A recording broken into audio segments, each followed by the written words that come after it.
record this on. Jonathan asked me to record this so we could post it just in case people were interested in it and couldn't grab onto it tonight because I know this was kind of last minute and it kind of came from a discussion that was inadvertently started during our last working session last week about AI in education. And Jonathan and Beth have a high school age son, and he used AI in one of his classes, and that caused some problems. And then Laura, is Laura on the call yet? I know Laura was going to jump on at some point. But Laura was had a very similar instance with one of her sons.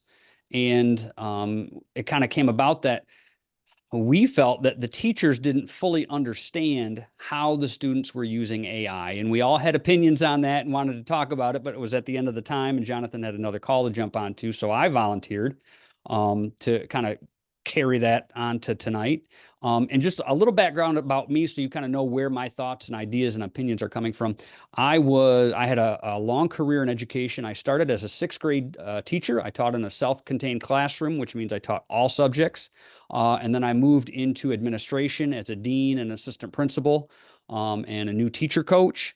So I was charged with, all the state testing that I live in the state of Michigan. So we've got the annual state test that we have to do and things like that. So anyways, I was, the reason that I kind of grabbed onto this idea of AI in education is because early on in my career, I was part of the old guard where I came in, I taught what the book said, and that's what I did. And then as I progressed through my career, I looked back and I was like, wow, I could have done so much better. I could have been such a better educator as I grew and learned more.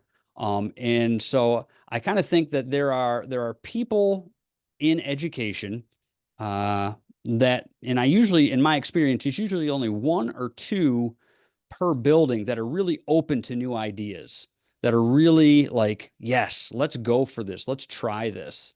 And unfortunately, early on in my career, I was not one of those. Towards the end, I was, and now I sure am, as my daughters are going through school and things like that. So I'd love to hear what you guys have thoughts on. So if you have, we'll do it just like our Thrive Night. If you have a thought or a question or something you want to add, please raise your hand, and we'll just kind of go from there.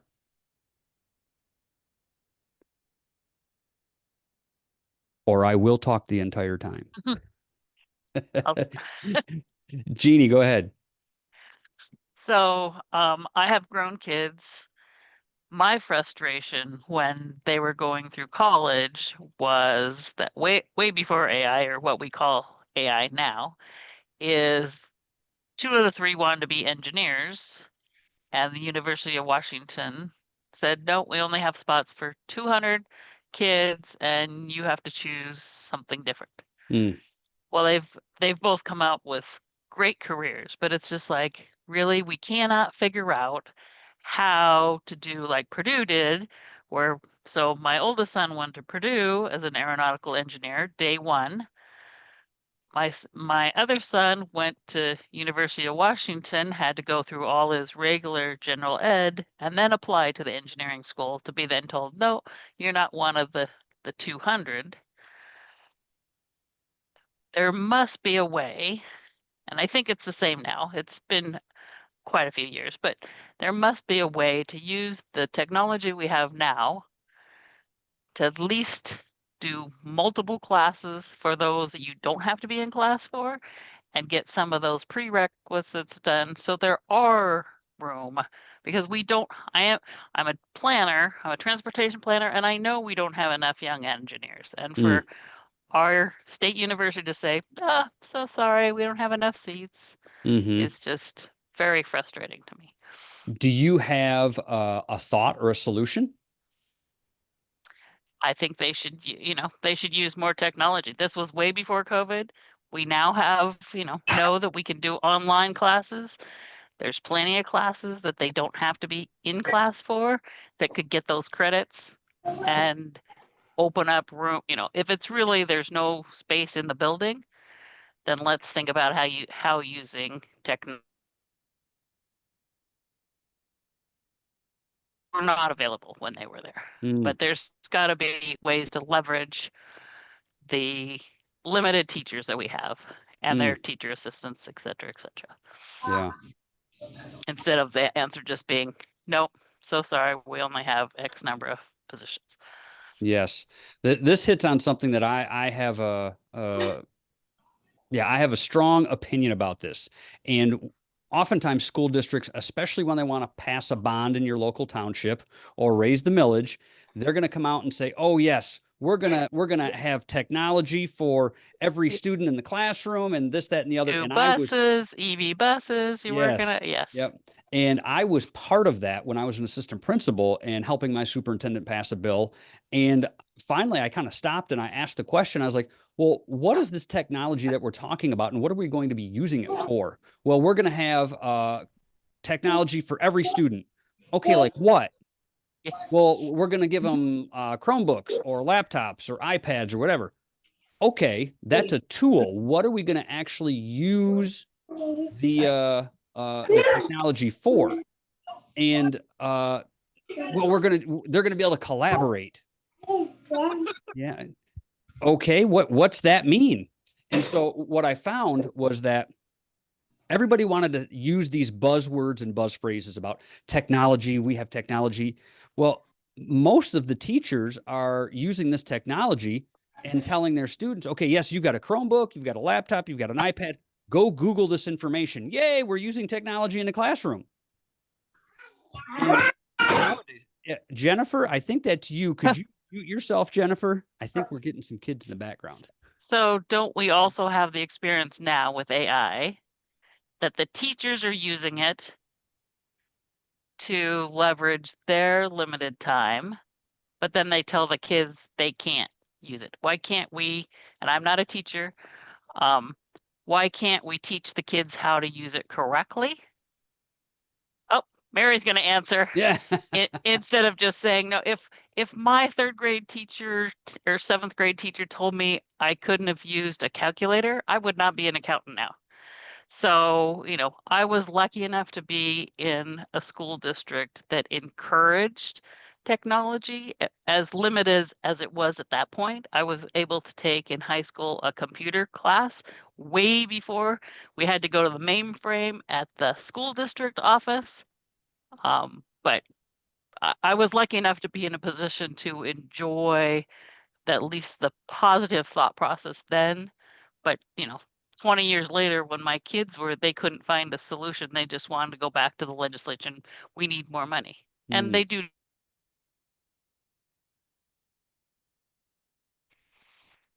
yeah. Mary, do you want to jump in? You seem I do. I'm animated just back there. like, Go ah! for it. Go for it. So first, Jeannie, my background is education. I currently run an e-learning design agency, but I spent 20 plus years in higher education, not only teaching at a community college, but also as the director of distance education. We were doing distance education, and I'm in Tennessee, when it was sending, like, students would come to the library and check out videotapes. And then I was there when we transitioned to online. So a couple of things that you had said that sort of like triggered my I feel like I'm back in a faculty meeting flag. So one of them is I understand the frustration about limited seats. The flip side is if you don't have qualified teachers to teach, online is not the answer. And the other thing is that just because you're a really good teacher in the classroom does not make you a good teacher online. And that's one of the challenges that we ran into frequently. Cindy was saying earlier she scored like 93% introvert. That's myself as well. I put on the extrovert face when I'm in meetings and things, but I was a phenomenal online student. I was one of the first cohorts through Cal State to do my master's in education online. It was perfect for me, but as a student, you also have to be very self-directed, very organized, very Ethan, structured. Ethan, And as a teacher, you can't can go you in with make the this louder? philosophy No. of, oh, I'm just grading papers. You This you is have to work harder to teach online. And so sometimes it's a lack of skilled instructors that Mhm. limits the program. Um, the other part, though, is that what I'm running into with my former colleagues who I stay in touch with is they fear that AI is dumbing students down and they don't want to learn. And this is at the college level. So I'm getting into these online Mm. fights with folks which I did when I was at the college too, because I was always Yeah. an advocate for new technology. So they're just like, oh, it's just Mary again. Yeah. But they're just like, well, and I'm just like, no, have you read Ethan Mullick? Have you done this? Have you done that? Teach your students how to use AI effectively, because I'm in the workplace now. These are the people I'm going to be hiring for my Hmm. company. And you're doing them a disservice by saying, but I've always taught Chaucer this way. I can't teach Chaucer. I can't use technology. And as perspective, I was also the faculty member who, for better or for worse, got them all on Facebook when we got .edu email addresses.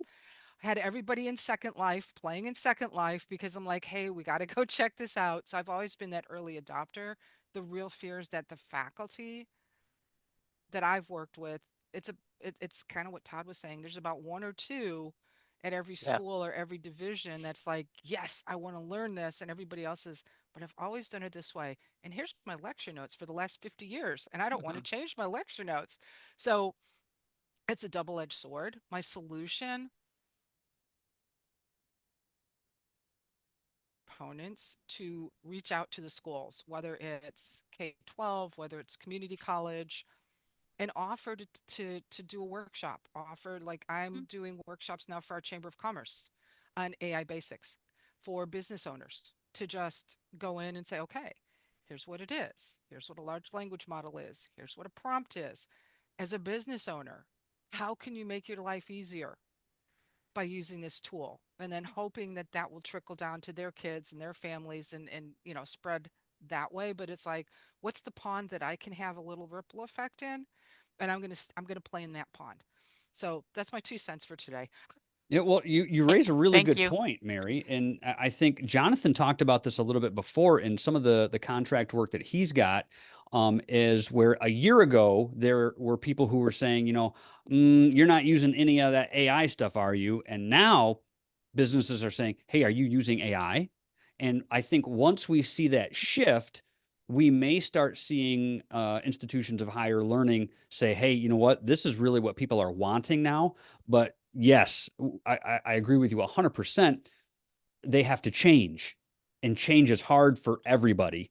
And it's what I think it's going to come down to is a culture shift, because you're going to have like my last Okay, couple this of ain't the years. meeting I thought it was. My It's oops, not. somebody. That's good. So if I don't stay on there. I'm going to mute somebody. Here we go. Who else is there? Here we go. Yep, make sure your mute is on just so we don't have anybody coming in.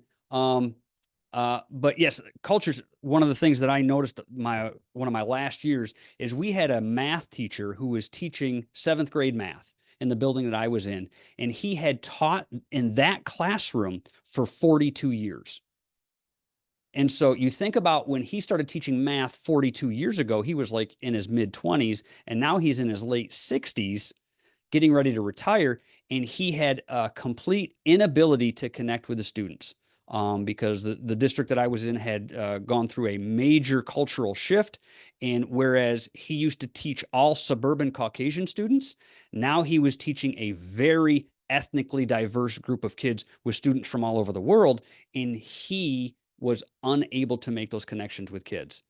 But he had his note, like he still had his notes from like the 70s that he would pull out. And yep, this is the lesson I'm doing because it's December 3rd, and this is what I teach on December 3rd, and I've done that for 30 years. And so I think we're going to have to see a culture shift. And I liken back to Jonathan's point about giving that presentation in April. That he said he had to, mail the presentation or send the presentation in, and he said, "I guarantee you, it will be different in 60 days." Um, I'm not sure our current education system, and I'm going to just speak loosely about like the public education system, like the institution of public education. I don't know that they are prepared or set up enough to handle this because it's going to move too fast. Anybody have any thoughts on that, on the speed of which things are moving, and Oh, I how agree. education can jump in? Yeah, well, I think Trump is doing quite a bit to dismantle everything, and he moves really fast. So it seems like things are changing for Yeah. sure.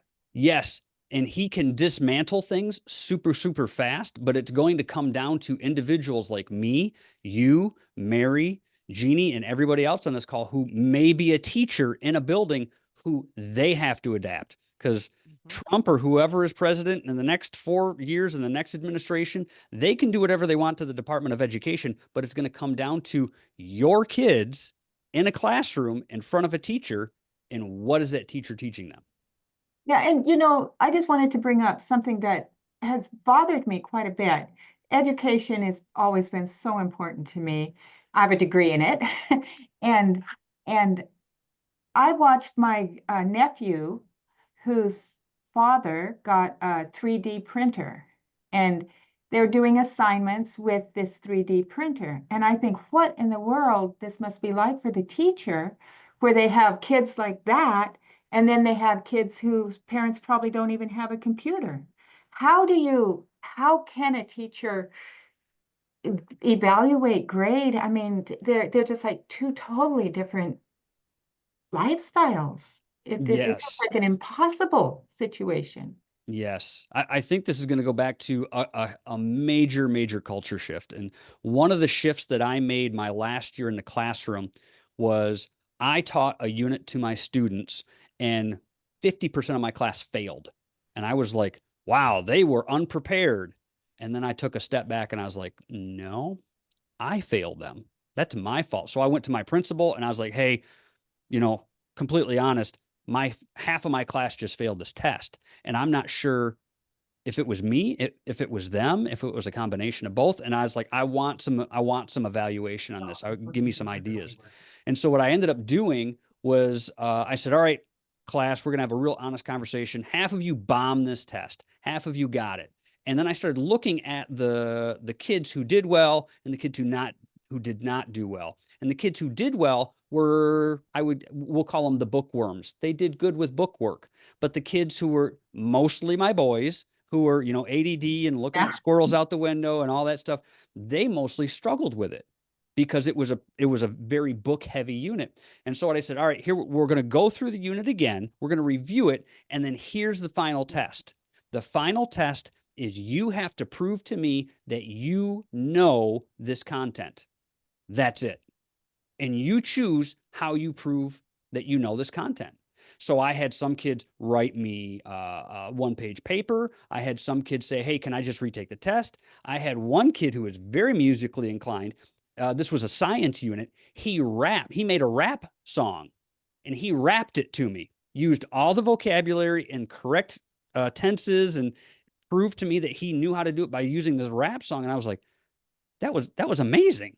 That was absolutely amazing. And so some kids made dioramas and painted me a picture. Whatever their skill set was, that's what they did, and it was amazing. And that's when the scale started to fall from my eyes, and I was like, oh man, I have found the untapped potential of kids, and I've got to figure out a way to get inside their brains because this is amazing.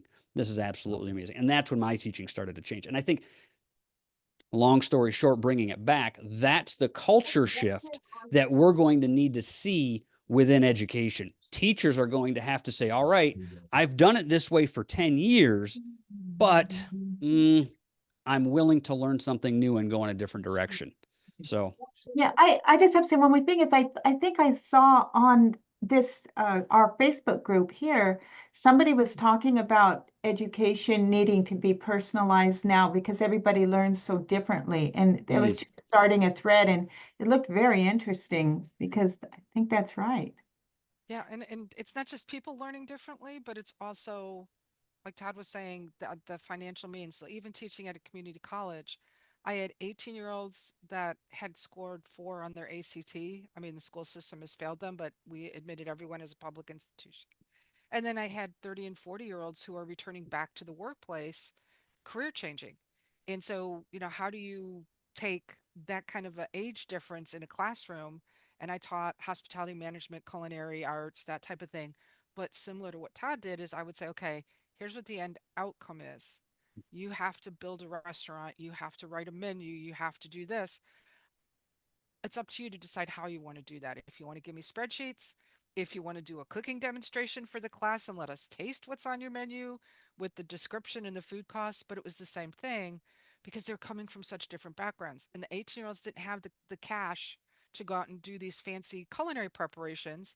The people working full time are like, oh, I get to show off my skills. And, but again, I had to rethink how I was teaching instead of, you're going to come in, I'm going to lecture to you for 3 hours once a week, you're going to take a test. And so it's like, and you're very good to me. So we had posters and it was just amazing. But again, my coworkers were just like, you can't do that. How you can't do that. It's not sitting around, take your test, and how do you know they're not cheating? And I'm like, who cares if they're cheating if they're learning? I mean, as adults, because in the Right. workplace, I worked in restaurants for years. I didn't just walk around with a little notebook going, I have to know it all myself. I would run over to another restaurant in the hotel and say, hey, I got this problem. How do I fix it? It wasn't like, so I'm teaching you how to collaborate. So to me, it wasn't cheating. To me, it was, you're learning how to work in teams in the workplace. Mm, But how, yes. again, it's that culture shift. It's the, how do you get people out of the rut and stop blaming the students for it being their fault? Because that's the other thing I'm seeing a lot is it's the students' fault. They're just lazy, they don't want to do the work, so they're using AI. And it's like, no, no, you're the lazy one. Well, no, I don't want to say all students are. No, some students are lazy.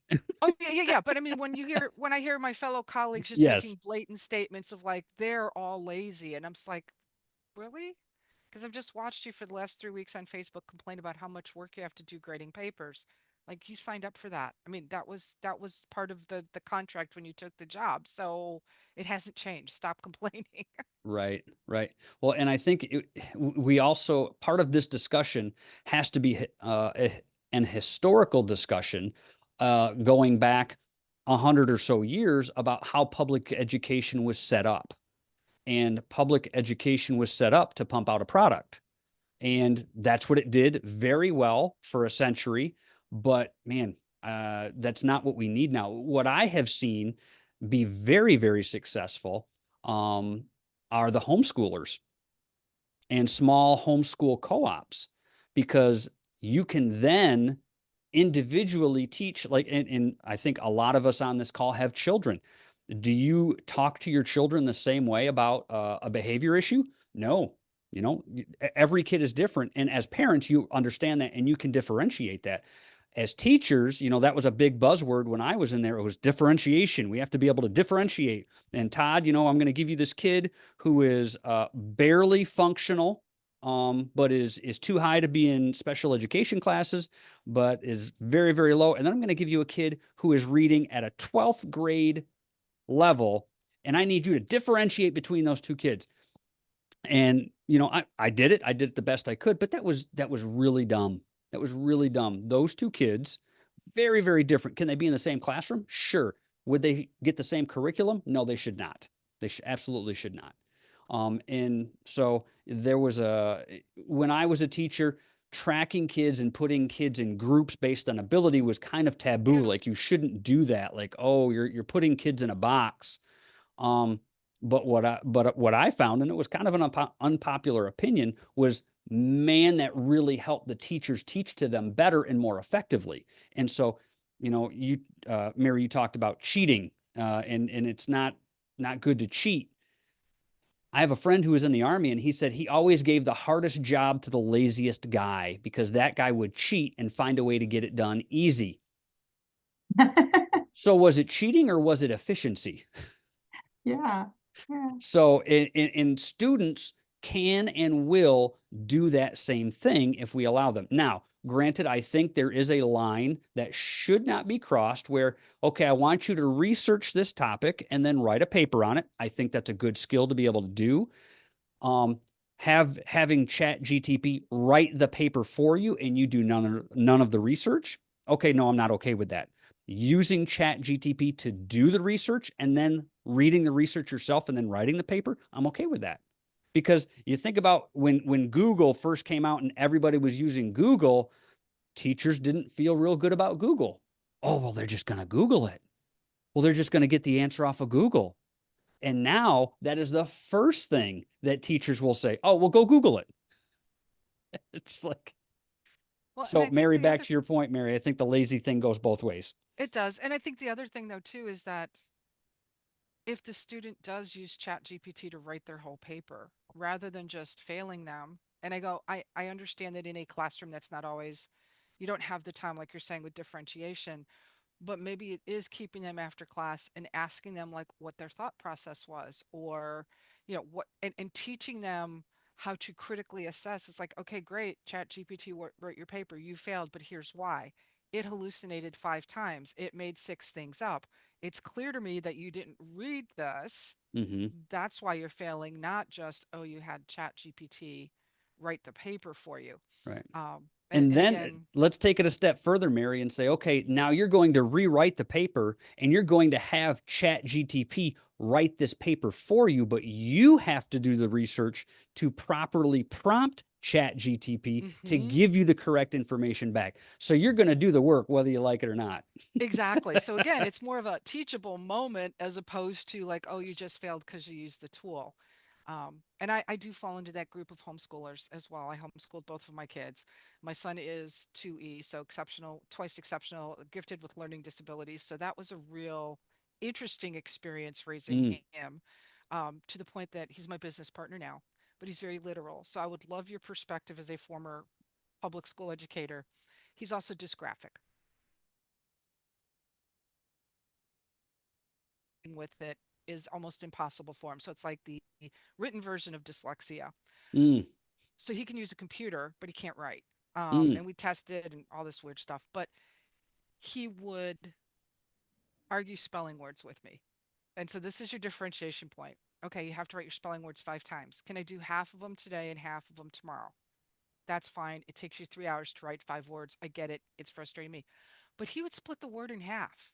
So he would literally write half the word today and half the word the next day. And if it was a word with odd number of letters, he would write half of the middle letter. I have never seen anyone like that before. And it's just like, how would you handle that in the classroom though? It's like when you're talking about differentiation, because used to have to tell his tennis coach he's not disrespecting you. When he says he can't do something, he literally can't. Like he has Mm. no feeling in his upper body. So his coach duct taped his hand to his tennis racket so he could learn how to hold the racket properly because he was Hmm. tested and he's got no feeling in his upper body. So it's a really weird experience. But in a differentiated classroom, how would you handle a kid like that who would probably come across as a smart aleck, Oh, yeah. but legitimately has this learning challenge? Yes. So, two things. First is teachers in public education have this thing about being disrespected in front of the class. Oh, he was disrespectful. He's out. I mean, the number of students that were sent to my office as the assistant principal because they were disrespectful to the teacher. And then I would kind of dig into it, and it was like, oh, well, you just told this kid that he got an F in front of all of his friends, and now he's mad. And so, oh, okay. Well, aren't you going to support me, Todd? Yeah, but we're also here for the kids. And then to the point about your son, end result, end game. How he gets to the end result, don't stress yourself about that. This is the end goal. This is what you need to be able to do. I need these 5 spelling words by tomorrow at 3 p.m. If he delivers those spelling words to you tomorrow at 3 p.m., okay. However, Mm-hmm. and it's like, I don't know if you guys remember when the Sunday cartoons would come out in the newspaper and they were the Yeah. full color and it weren't the Mm-hmm. black and white. And there was this one family cartoon, and I forget, Family Circus, I think it was. And there was always one kid, and he would like go through the entire yard, up into the tree house, over the trampoline, into the dog house, around the hose, and there was a dotted line that followed him. And then his mom was like, "I just needed a cup of sugar," you know.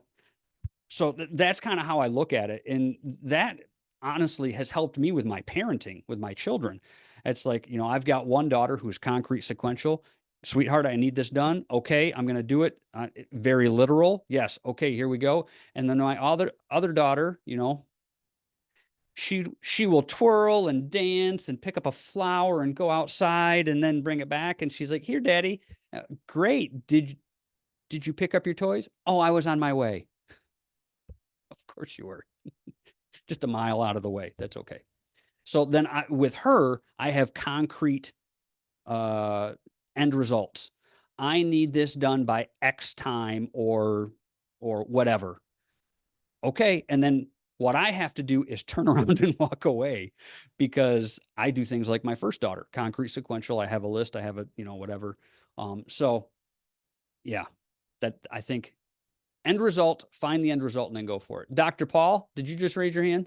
Yeah, I was thinking about a cartoon today, actually.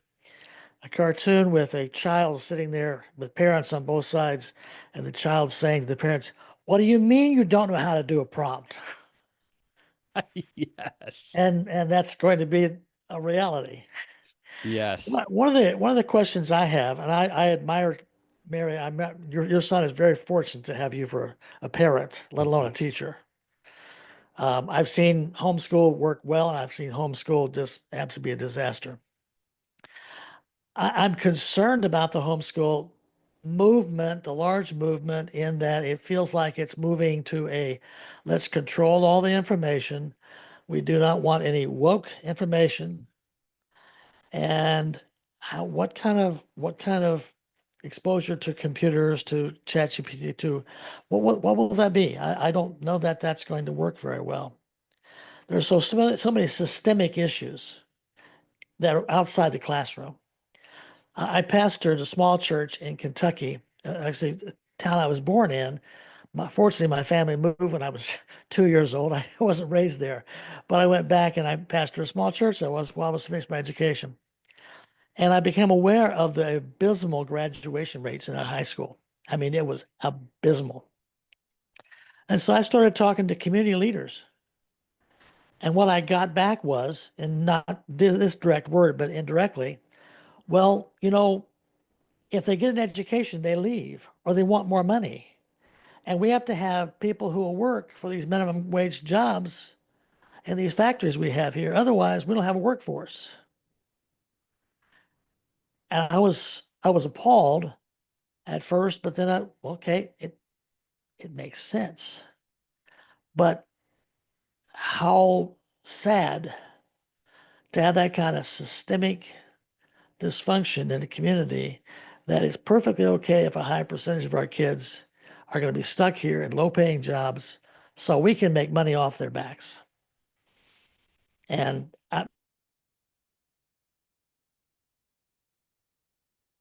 every teacher in every classroom, I don't have an answer for it. I just see it happening.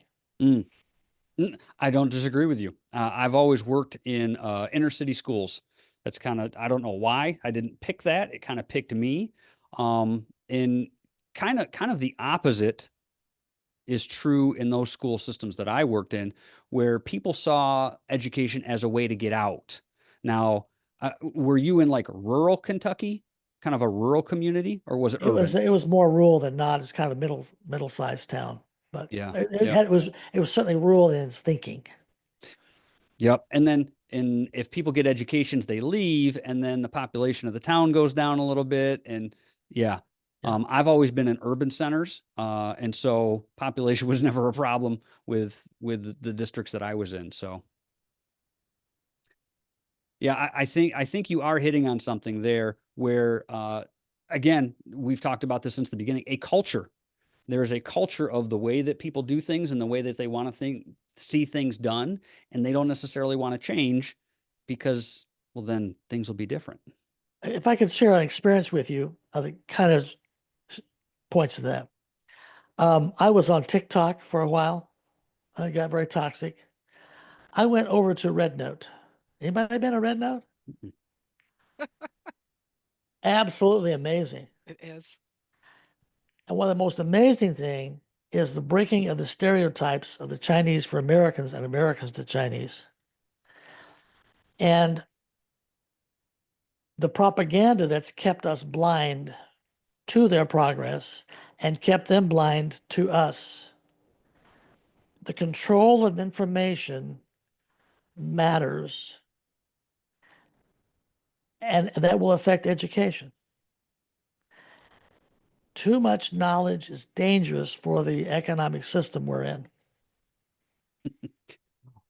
Paul, be careful what you say. I I don't want understand. you to have an accident this week.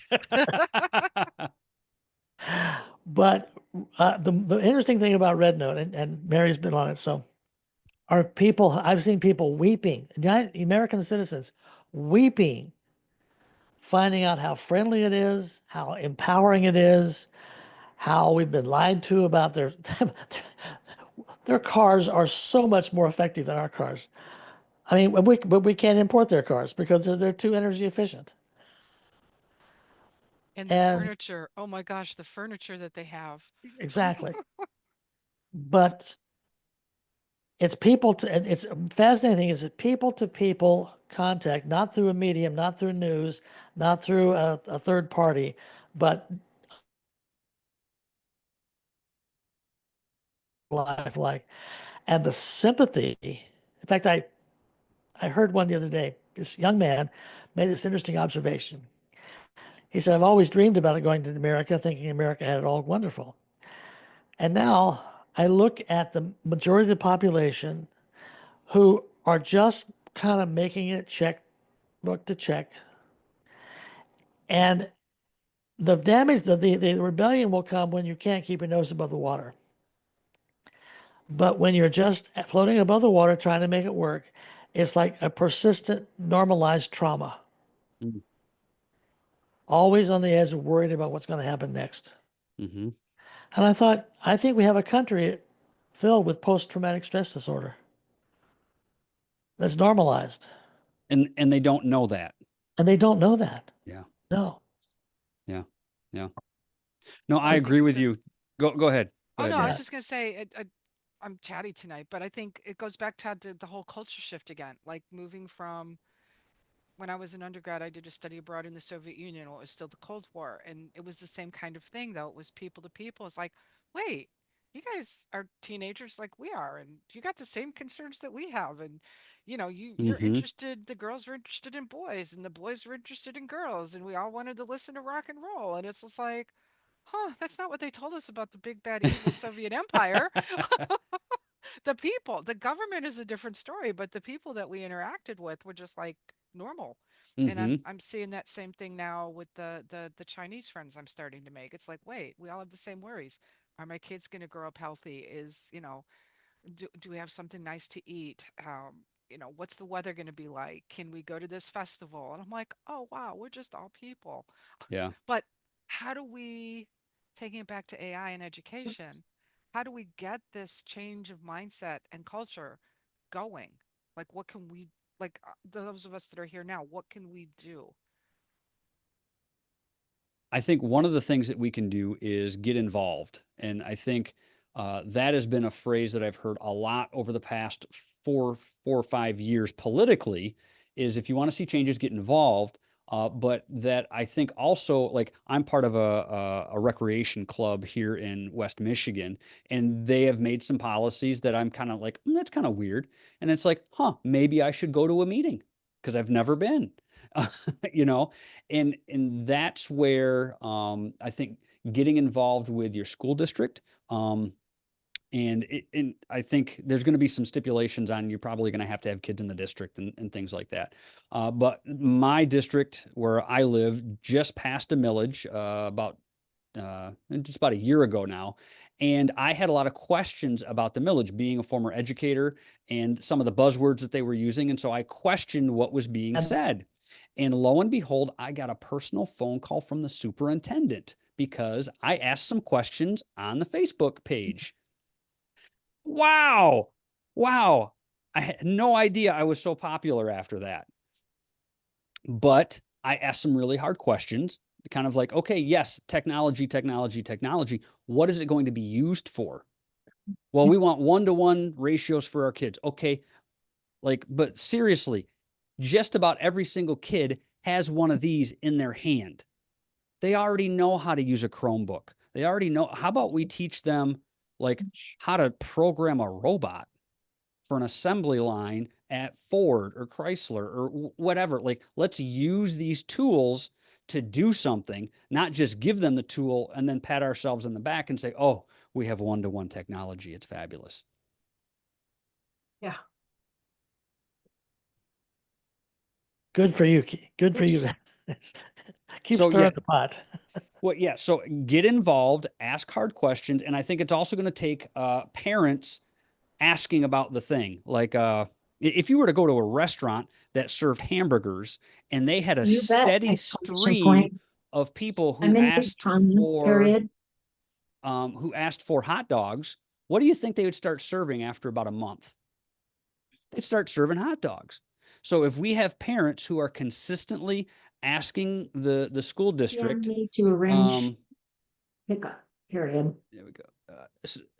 Asking the school district consistently about, hey, are we going to teach kids how to use ChatGPT in good ways? Are we going to teach them how to use it as a tool? Are we going to do this? And they hear that enough, then they're probably going to start getting involved in that way.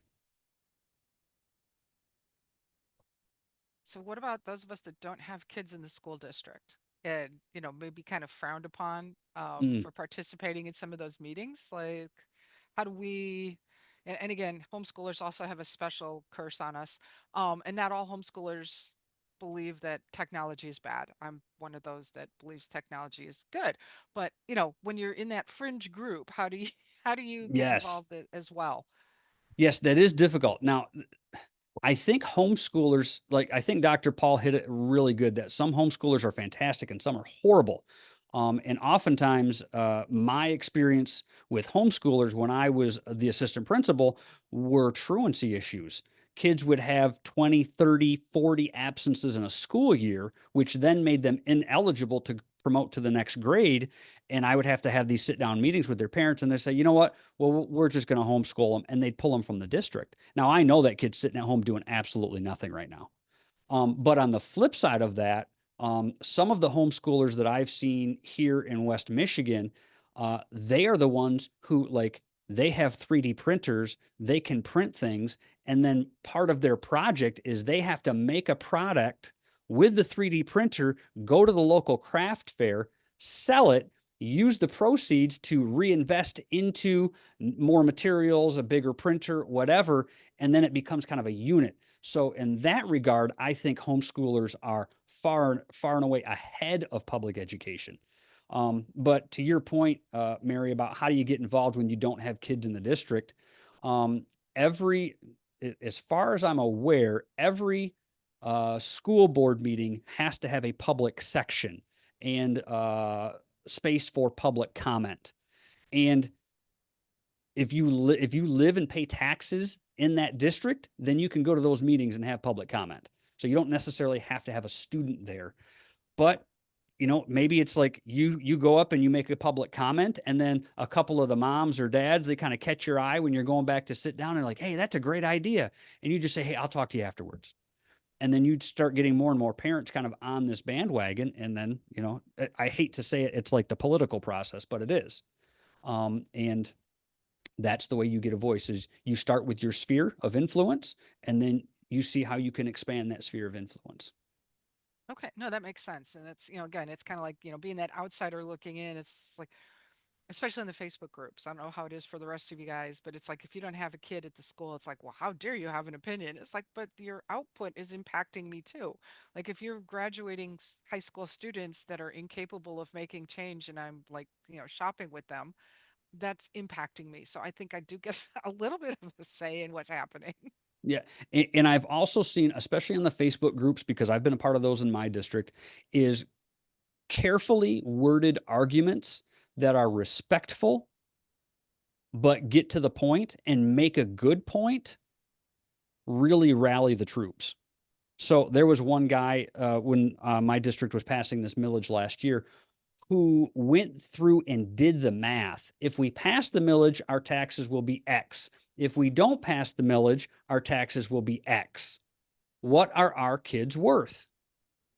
And what are they going to be getting from this millage?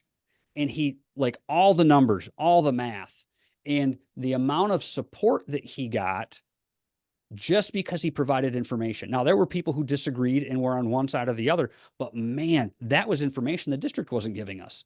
So he kind of had a kind of a group of people who were really rallied behind him because he had so much information, and people started seeking him out because he had all the numbers that even the superintendent hadn't had. So Okay, that's dinner. But when it comes to like AI, then is that something that we should maybe start rallying troops around to talk about? Like, how do you see AI impacting your family, your student? How do you think there should be a curriculum around AI, middle school and above? Like, how do we kind of, I don't want to say push the idea, but start planting those seeds also, because I'm looking at it much like when calculators came out when I was in grade school, and it was just like, you can't use a calculator, and now like I carry one around in my pocket every day. So AI's here to stay. Yeah. Love it or hate it, it's here to stay. How do we start dropping those seeds? We need to be purposeful and specific.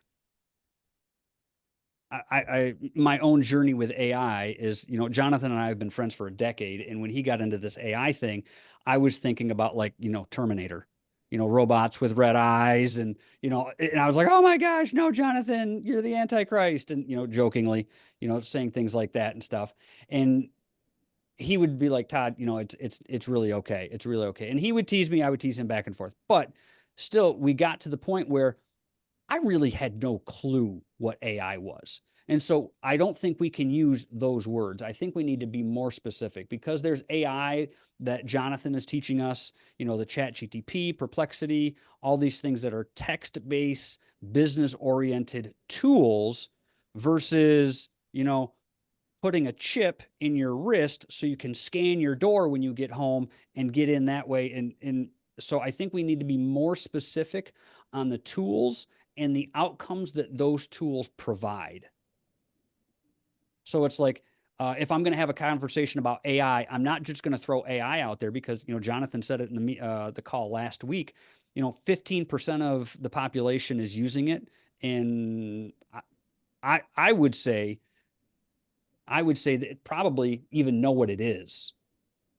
So what terminology would you want to use? I'm searching for I'm trying to educate my community right now. I've got about 3,000 people that I can begin to influence, but the terminology is hard to come up with. I would use the specific terminology specific to the tool that you're using. So if it's ChatGPT, stick with ChatGPT. And then there's going to be an education process about that. Absolutely. So like, and we all know that I am the least AI person, ChatGPT person in Thrive. That's not why I'm here. Jonathan's here for that. But through this class and through my friendship with Jonathan, I have a friend who owns 2 different businesses. I'm starting to talk to him about using ChatGPT, and I'm not the ChatGPT guy, So using the specific terminology, the specific names of the tools and what outcomes those tools can provide and the benefits of those tools. So if it's Dr. Paul, I'm going to sell you this pen. And the reason I'm going to sell you this pen is because it writes red. It's a red pen. And you need a red pen because you need to differentiate on your list between the black ink and the red ink. And I'm going to just be granular. When I say granular, get down to a very small level of detail so that everybody you're talking to, oh, okay, so it's not a robot with laser eyes that's going to come and take over my car. Okay, and equate it to something that they are familiar with, and I think everybody knows how to Google something. Yeah. Yep. I think now we're just going to have to learn how to ChatGPT things.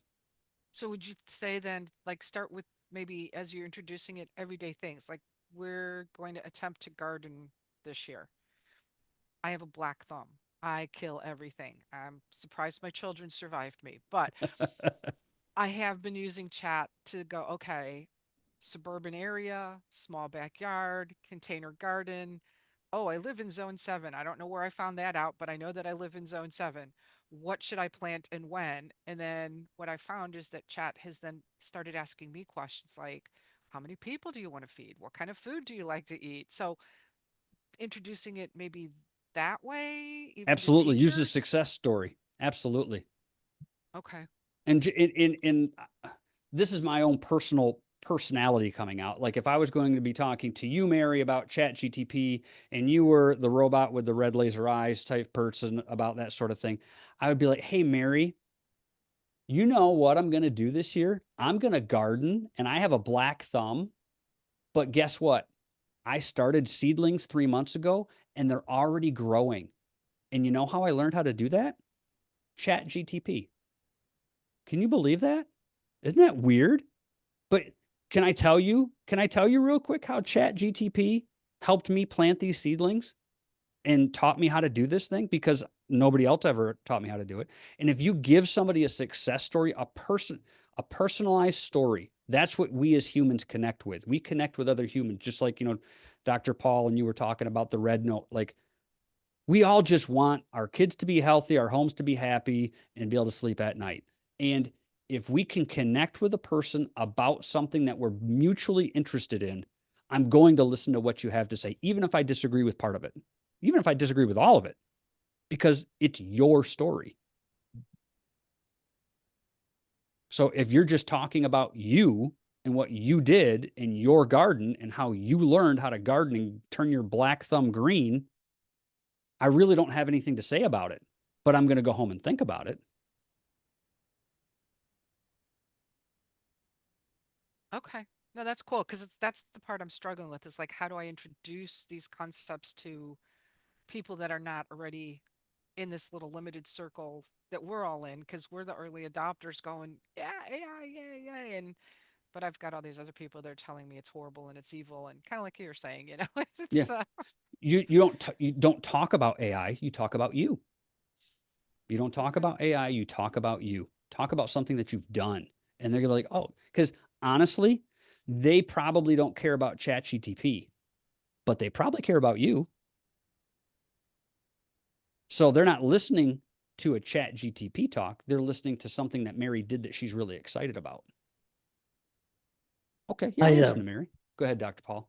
I've just created a custom GPT. I've been spent 25 years doing seminars, so I've got a number of people who've been through.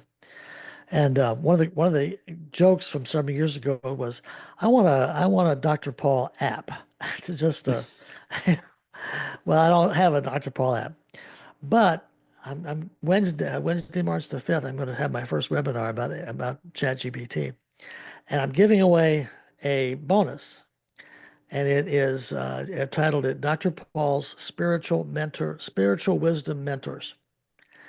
And I've got 17 of my mentors, progressive mentors, that are like a board in it, and people can dialogue with them.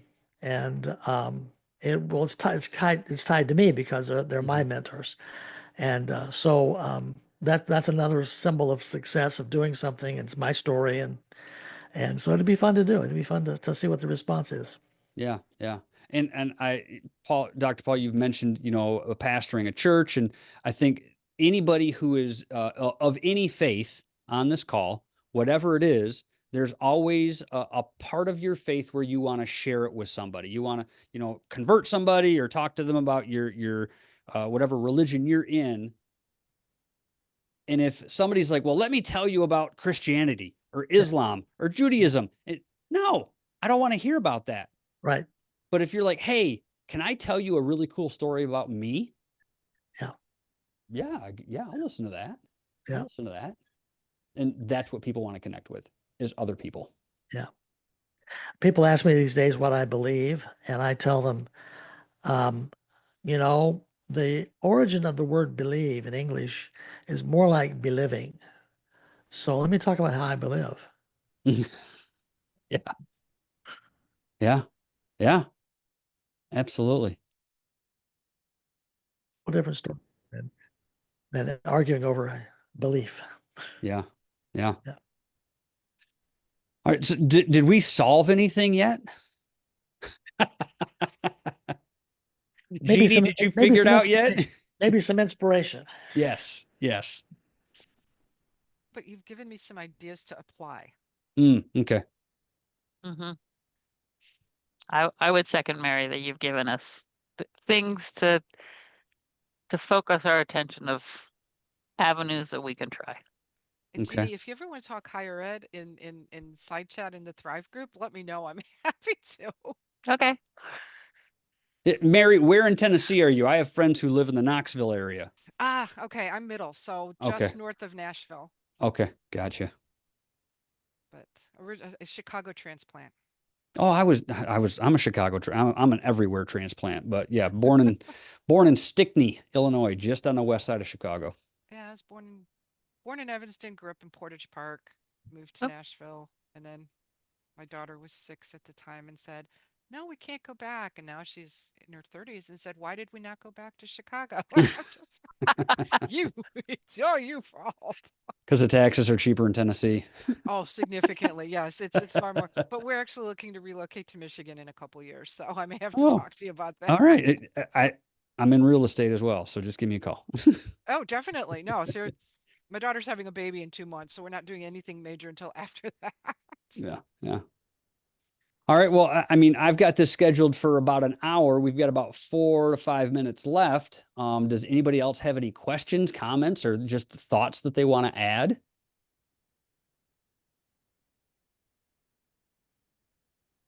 Yeah.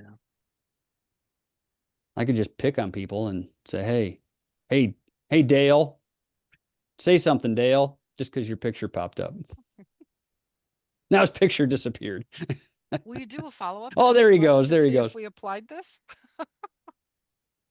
What was that, Mary? So will you do a follow-up before Thrive ends to see if we've applied anything that we talked about today? Oh my gosh. How many different things did we talk about? Yeah. Yeah, I can do that. Absolutely. The one thing that I'll comment is the speed of things, you're not going to change. Say more about that. What do you mean with the speed of things? We are not going to change. Do you mean as a people, as a culture, we will not embrace it, or it's going too fast, we can't catch it? It's going too fast, we can't catch it. Mm. And, Bill Gates said in 98 or 95, when Windows 95 came out, he can predict the future for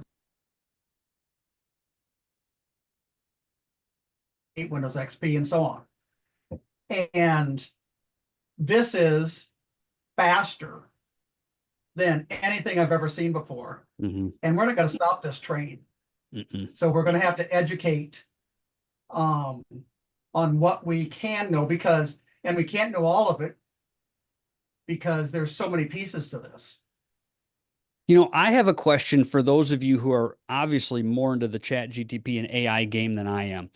I have caught headlines and news stories, and there are groups of scientists and AI experts who are saying that we need to put I don't know, kind of a hard line in the sand about how fast or far we let AI progress. And I don't fully understand what they're talking about. Can anybody expand on that for us and maybe give us some insight into that? What they might be talking about? Are you Jump in, talking Dale. about AGI? I think it's they want to make sure it's not something that can control weapons, stuff like that. I Going don't back think to the robot with the red laser eyes? Yes, Yeah. self-actuating. Okay. Yeah, too many people think that. And I tell everybody, if you don't like AI, just pull the plug. Fair. We're all, I So, mean, everybody's scared of the shifts. The shifts are scary. We like predictability. And I was thinking earlier, we were talking about technology changes. I'm old enough to remember slide rules. and, and getting slide rules out of some people's hands was like taking it out of my hand and my dead body, Well, I mean, we've come light years from that, obviously. But change is scary. Yes, absolutely. And yeah, and especially, go ahead, Dale. all the programming, I heard Jeannie say how she programmed early. They did a high school class. In high school, there was 12 of us that didn't have, we took all the math, and there was no math left for us in our last semester of high school. So they created computer math, and I was able to, my first program was on ticker tape. Oh, ticker tape. Yeah. Add cards. And it was a McDonald's menu because I worked at McDonald's. So I wrote a McDonald's menu on ticker tape. Oh, another joke. It's a joke. Maybe you all have heard this, but two people talking about, I kind of look forward to going to the nursing home to read what we're writing, which is really just pretty true. Fair, fair. All right. Does anybody else have anything for the good of the cause before we wrap up tonight? I really thank you all for, I know this was kind of started as just a conversation with myself, Mary, and a couple others, but I'm glad Jonathan put out the email today and got everybody else joined in. I think we had some good things to talk about. Does anybody else have anything before we go? This is great. Good conversation. Good conversation. I like the educators that were in here and kind of sharing our varied experiences as well. So, all right. Well, I'm going to get this processed and I'll probably get it posted on the Thrive tomorrow for everybody. And then don't forget, obviously, Jonathan is traveling this week, specifically on the 2 days. So no working session this week either. But we are back full steam ahead next week, Tuesday, same time, same bat time, same bat channel. All right. Have a good night, everybody. Thanks for joining me. Thank you. Bye. Bye-bye.